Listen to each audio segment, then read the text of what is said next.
Shema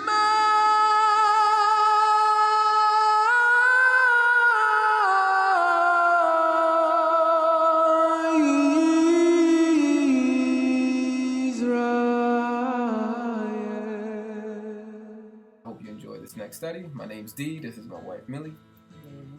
So if you like what you see, subscribe and hit the notification bell. And if you wish to reach out to us, you can email us at devotedtoyah@gmail.com.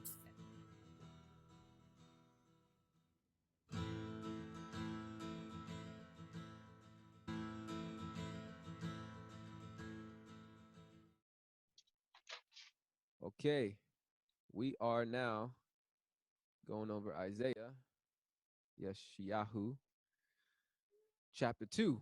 Again, we did chapter 2 last week, just kind of more of a devotional kind of reading, but I think here we have more cross references and things to talk about. All right, the goals, and just for the record, I am taking this from Eliyah.com just to give credit where credit is due. The goals here, dispelling some of the myths. So some common notions exist in certain forms of Christianity. So not all Christians, but there are certain Christians that believe that our future is going to consist of floating on clouds, playing harps, and a halo over our heads, you know? There's this concept that we die and go to heaven. So this is going to kind of destroy that understanding. Isaiah chapter 2. Also getting a glimpse into what the kingdom of God really will really be like in the future. We're going to see Isaiah's vision of what the future will be like for Judah and Jerusalem, all right, in context. Within this chapter, there are at least 12 characteristics of what it will be like one day. One point is the mountain of Yahuwah's house shall be established in the top of the mountains. Number 2, the mountain of Yahuwah's house shall be exalted above the hills. 3, all nations will flow unto the mountain of Yahuwah's house. People shall go and say, quote, come ye and let us go up to the mountain of Yahuwah, to the house of the Elohim of Jacob, and we will walk in his paths. Out of Zion shall go forth the Torah, something else that will be happening in the future. That some of these points are points that Christians struggle to embrace. They'll take some of them, they'll embrace some, but when it comes to stuff like this, oh man, they gotta redefine it. The law is redefined as some other law. All right, another one. The word of Yahuwah shall go forth from Jerusalem. Nothing different than the Torah and its word, same thing. Yahuwah shall judge among the nations. Yahuwah shall rebuke many people. People shall beat their swords into plowshares. You want to say that in a different way? Ending of war. So what one instrument of war will now be used for farming? Plowshares, yeah. So from going from wrath to peace. Beautiful. People shall beat their spears into pruning hooks. Pruning hooks, same thing. Nation shall not lift up sword against nation. That's the whole point. Ending war. Nations will not learn war anymore. All right, so let's begin. Isaiah, everything's on here. Praise you. I just copied and pasted, and I just changed Yahweh for Yahuwah. That's about it. Other than that, it was a great lesson. I looked over it. I approve of this message. Isaiah chapter 2, verse 1. The word that Isaiah, the son of Amoz, saw concerning Judah and Jerusalem. Again, context is everything. This is exactly really what we're talking about. Because at this point, the northern kingdom of Israel had went into Assyrian captivity. Yahuwah punished them by allowing the Assyrians to take them as slaves. Okay, so now the only people left in the promised land are Judah and Jerusalem. Well, Jerusalem is the capital of Judah, so it's kind of one and the same thing. But you'll see there's a distinction. Isaiah 2:2.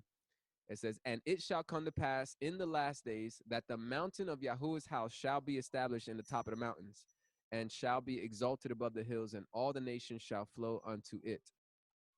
What is the mountain of Yahuwah's house? Great question. This is how you study. You study by asking yourselves, asking questions. You know, don't just skip over it.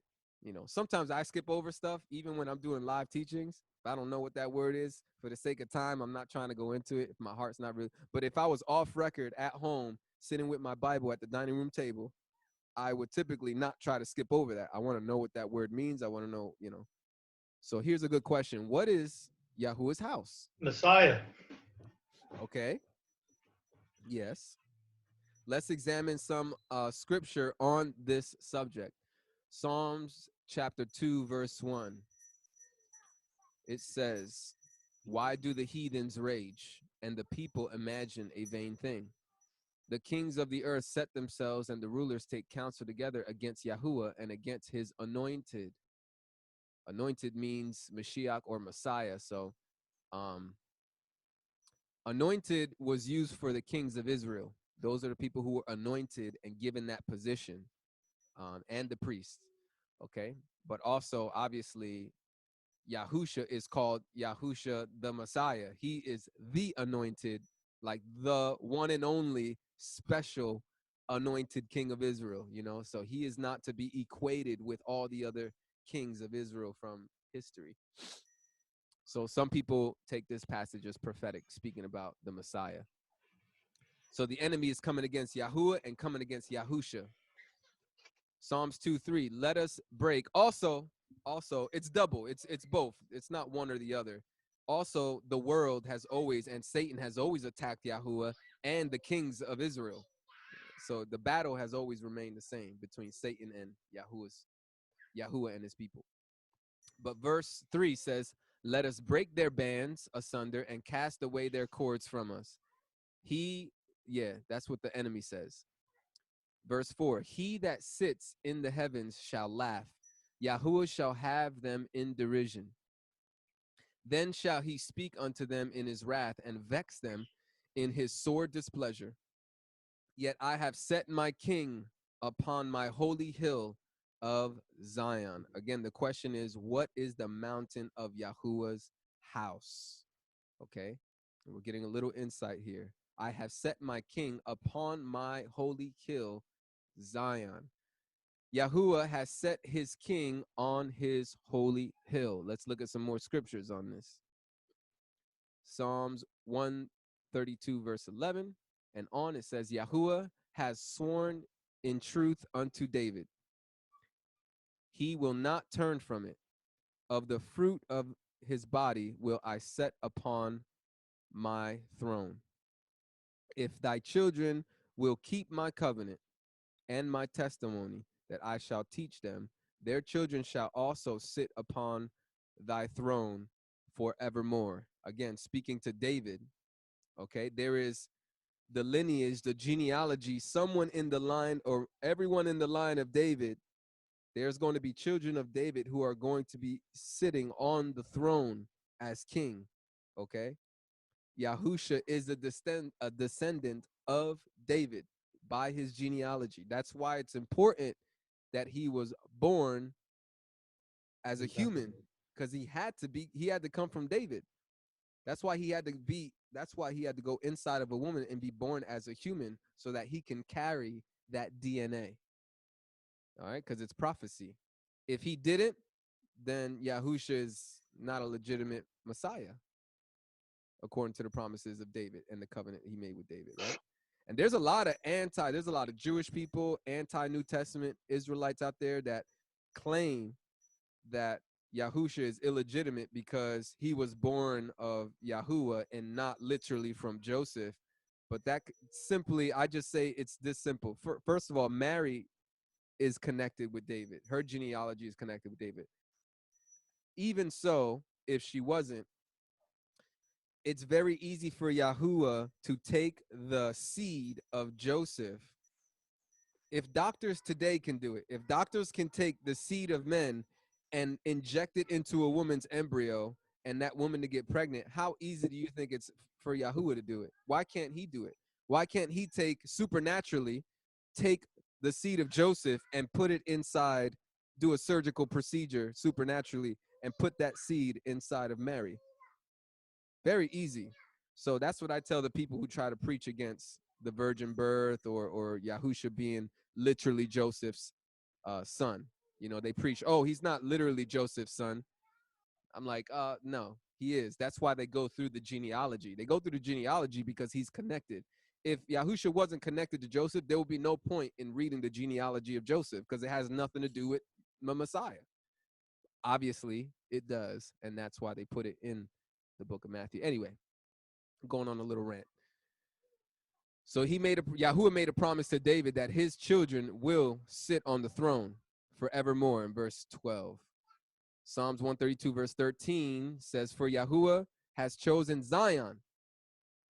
Okay, that's what he chose. That's the place he chose. Zion, he has desired it for his habitation. That's where Yahuwah has desired for him to ultimately dwell on the earth. This is my rest forever.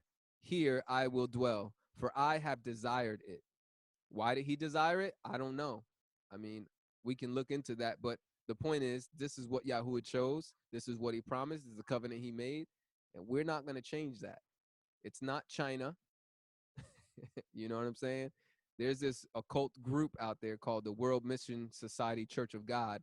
They swear up and down, Korean. They swear up and down that this Korean man who died in 1985 was the Messiah and that the New Jerusalem is in Korea. Blasphemy. You know what I mean? Like, people are crazy, bro. But let's continue reading about this holy hill and Zion and all this stuff. 2 Samuel chapter 5, verse 6, it says, and the king and his men went to Jerusalem unto the Jebusites, the inhabitants of the land, which spake unto David, saying, so they said unto David, except you take away the blind and the lame, you shall not come over here, thinking David cannot come in here. Verse 7, nevertheless, David took the stronghold of Zion. The same is the city of David. And David said on that day, whoever gets up to the gutter and smites the Jebusites and the lame and the blind that are hated of David's soul, he shall be chief and captain. Wherefore they said, the blind and the lame shall not come into the house. So David dwelt in the fort and called it the city of David, and David built round about from Millo and inward. All right. So here we have a connection of this David setting this up, and he built the fort. So I guess this didn't take place, the smiting the lame, blind, and it didn't happen. So he starts building round about this place.